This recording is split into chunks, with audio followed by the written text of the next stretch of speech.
நான் கன்ஃபார்மிட்டி அப்படின்னா இணங்கி நடக்காமல் இருத்தல் அப்படின்னு. கலாத்தியர் 1:11 I want you to know, brothers, that the gospel I preached is not something that man made up. இன்னைக்கு நம்ம போதிக்கிற சுவிசேஷம் என்ன?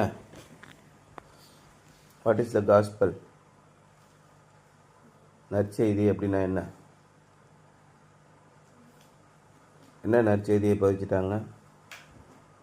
நற்செய்தி கூட்டங்கள், சுவிசேஷ குணமளிக்கும் கூட்டங்கள் எல்லாம் போடுறாங்கல்ல. என்ன நற்செய்தி? சுவிசேஷம்னா என்ன? பாவிகளை காப்பாற்ற இயேசு கிறிஸ்து இந்த உலகத்தில் வந்தார் என்பதுதான் நற்செய்தி. பாவம் செய்தவர்கள் என்ன பண்ணும்? தோஷம், பாவ தோஷம் நீங்கவே இயேசுவின் இரத்தம் தானே. தோஷத்திற்கு பரிகாரம் செய்யணும். என்ன பண்ணணும்? நிறைய கோயில்களுக்கு போகணும், பரிகார பூஜைகள் செய்யணும், பலி கொடுக்கணும். ஆடுகளையோ மாடுகளையோ கோழியோ கொடுக்கணும், பலி கொடுக்கணும். இல்லைனா மனுஷனையே கூட பலி கொடுப்பாங்க. பெரிய பெரிய யாகத்திலலாம் அஸ்வமேத யாகம் அப்படின்னா குதிரைகளை பலி கொடுப்பார்கள். அது மாதிரி பசுக்களை பலி கொடுத்தாரு. இதெல்லாம் பெரிய பெரிய போரில், அரசியலில் ஜெயிக்கிறதுக்கு, பெரிய அளவில் பொண்ணும் பொருளும் கிடைப்பதற்கு, பெரிய பணக்காரன் ஆகிறதுக்கு பிள்ளைகள் 2 பேரையும் பலி கொடுத்தான். ஹைதராபாத்தில் ஒரு ஐஐடி ப்ரொஃபஸர், அறிவாளியாக இருக்கிறவன் தான் ஐஐடியில் ப்ரொஃபஸராக இருக்க முடியும். அவன் அறிவு கட்ட மடப்பையெல்லாம் இருக்கான் பாரு. பணம் வந்துருச்சுன்னா என்ன வேணால் செய்வாங்க. I want you to know, brothers, that the gospel I preached is not something that man made up.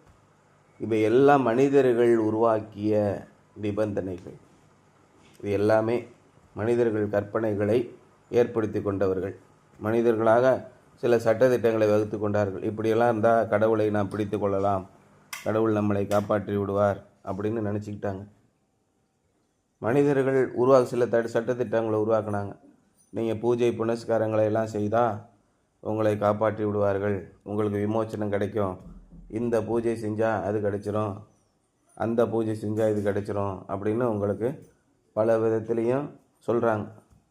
இப்போ ஒரு பூசாரிகிட்டையோ ஒரு சாமியார்கிட்டையோ ஒரு குறி சொல்கிறவங்ககிட்டையோ போய் கேட்பாங்க. குறி சொல்கிறவங்களாம் பார்த்துறீங்களா?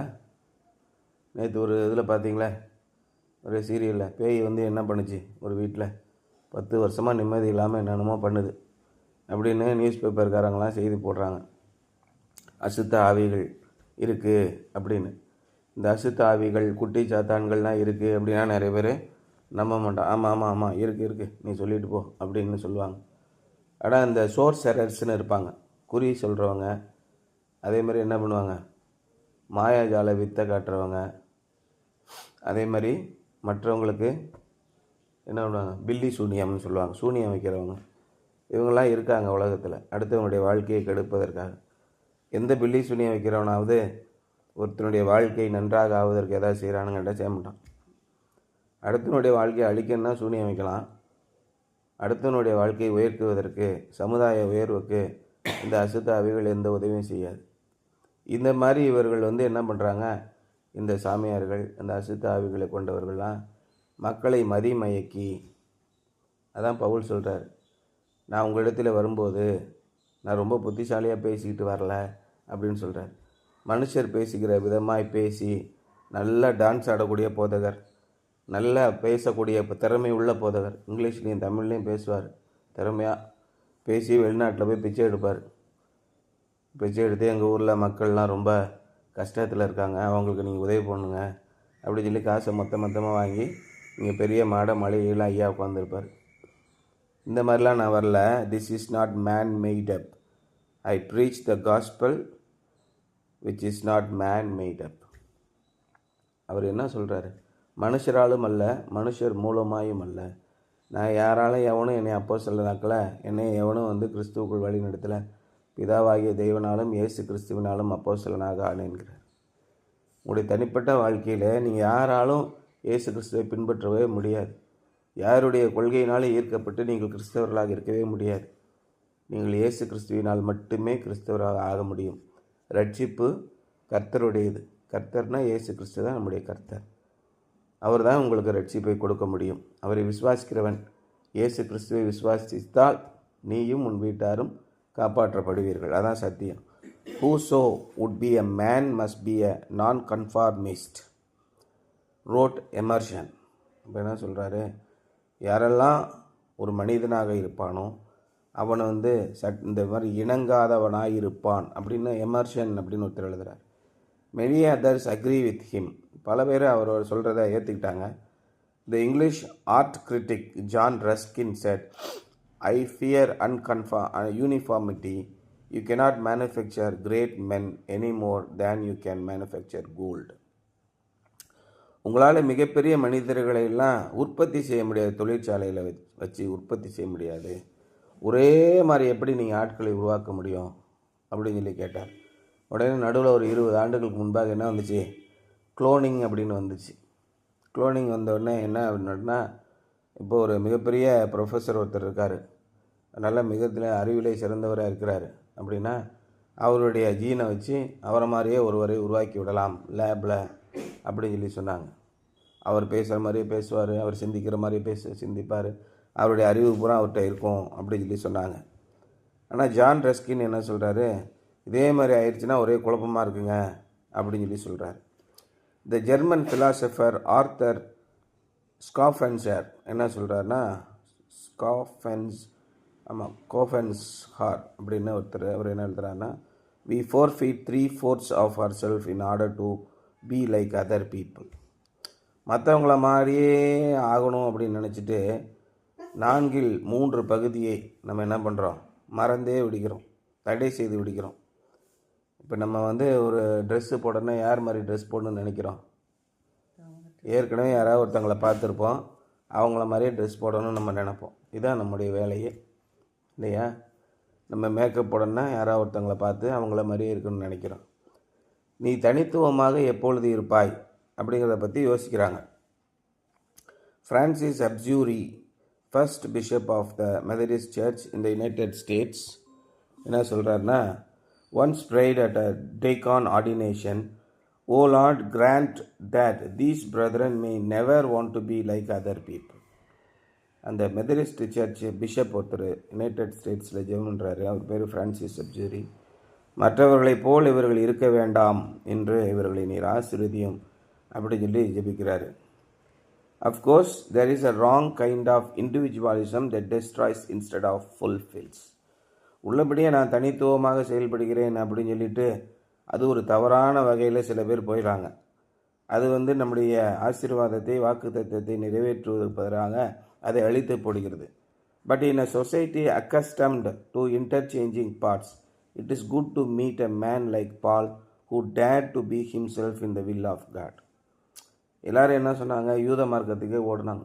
பேதுரு என்ன பண்ணா, கறி சாப்பிட மாட்டான் பேதுரு. யாருமே பிராமணாலாம் இல்லாதப்போ இந்தாண்ட கறி சாப்பிடுவோம். இப்போ என் கூட இங்கே ரோட்டரி கிளப்பில் இருக்க நிறைய பிராமணர்கள் கறியெல்லாம் சாப்பிடுவாங்க. வெளியில் போனோடனே என்ன பண்ணுவாங்க, அதெல்லாம் சாப்பிட மாட்டாங்க, ஆச்சாரமாக இருக்கணும் அப்படிம்பாங்க.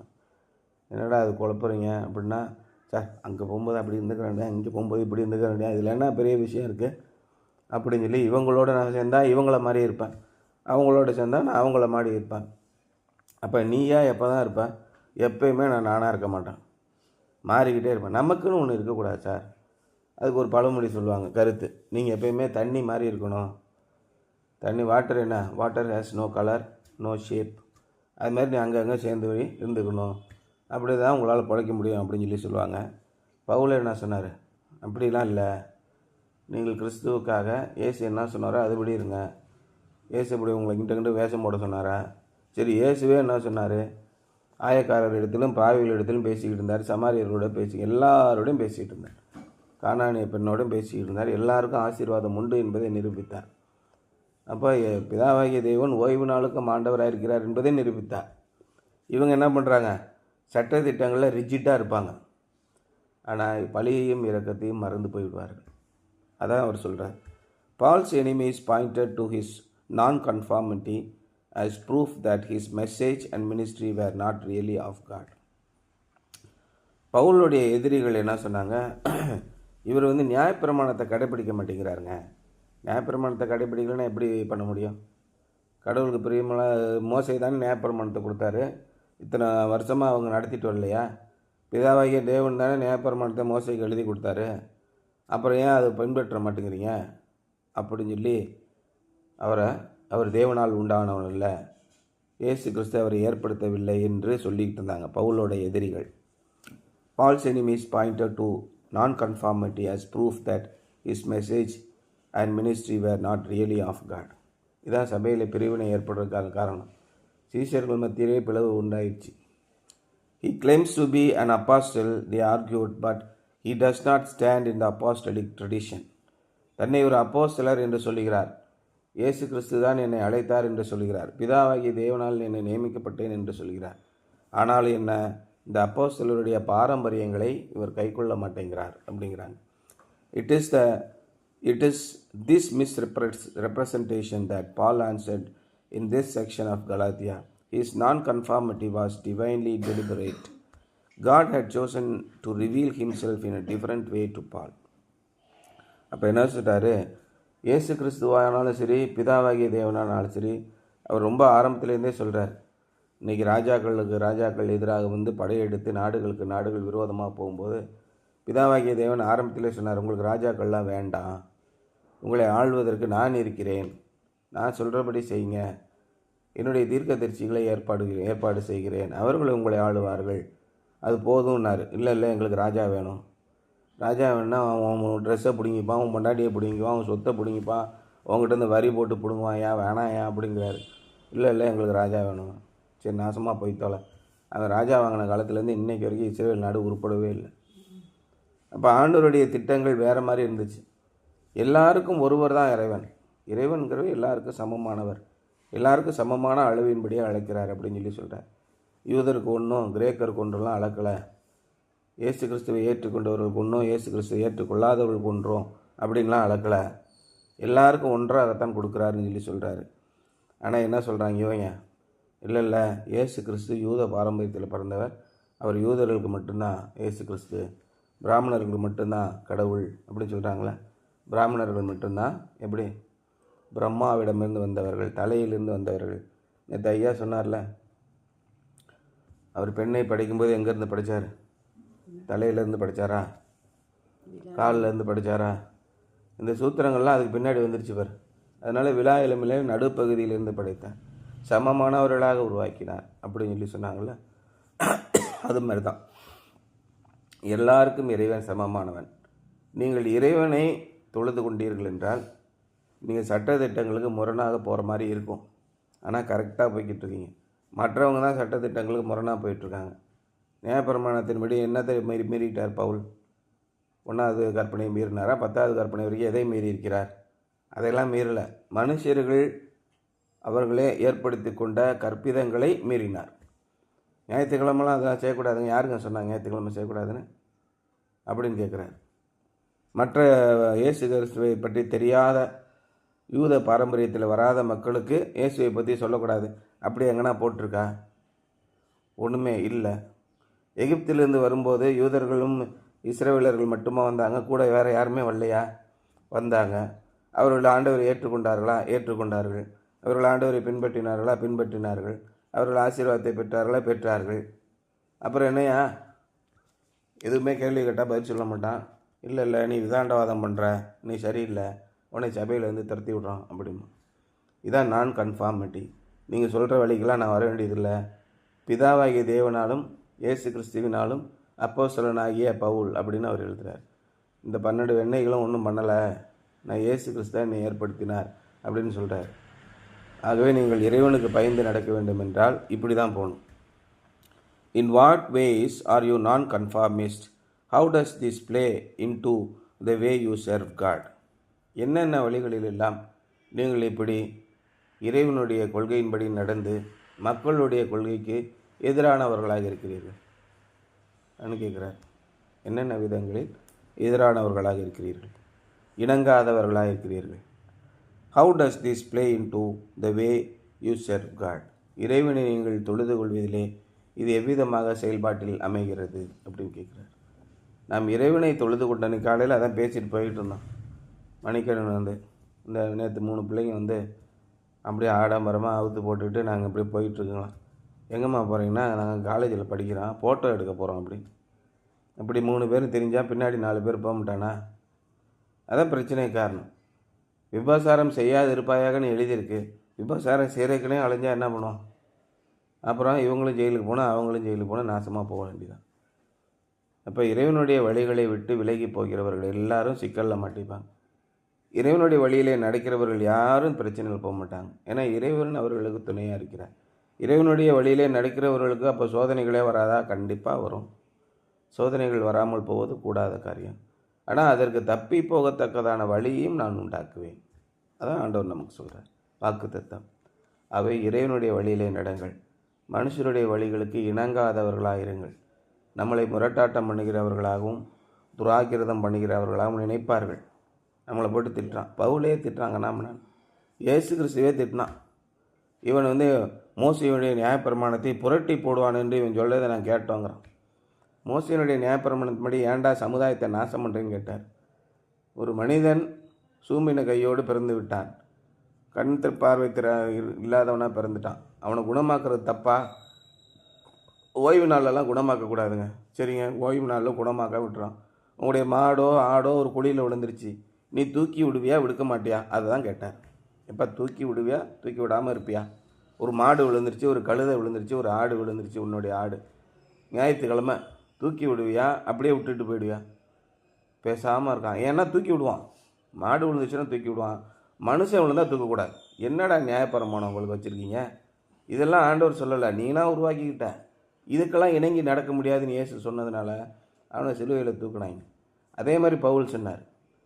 பவுலில் மக்கள் உலகத்தில் இருக்க அத்தனை மக்களும் சமம். யாரு கூட வேணால் சாப்பிட்லாம், யாரு கூட வேணால் அமர்ந்தலாம், யாரு கூடனா பேசலாம். இல்லை யூதர்களோட மக்கள் தான் பேசணும். அப்படி யார் சொன்னா? இயேசு சொன்னாரா? யூதர்கள் மட்டும்தான் ஆண்டவருக்கு புனிதமானு சொன்னாரா? அப்படின்னு கேட்டால் நீ சரியில்லையா, நீ இணங்காதவனாக இருக்க, உன்னை சபையிலேருந்து விளக்குறோம் அப்படிங்கிறான். விளக்குனா விளக்கிட்டு போ, ஒரு வெண்ணையும் தேவையில்லை போடான்ட்டான். இப்போ நம்மகிட்ட ஒருத்தன் பேசிகிட்டு இருக்கான் ஒரு இருக்கேன். அது மாதிரி தான் ஆரம்பத்துலேருந்தே இப்படி தான் பண்ண முடியாது. நீ சொல்கிற கேட்க முடியாது போயா அப்படின்ட்டு போயிட்டே இருக்கணும். ஆண்டவர் என்ன சொல்கிறாரோ அதுதான் கேட்பேன்.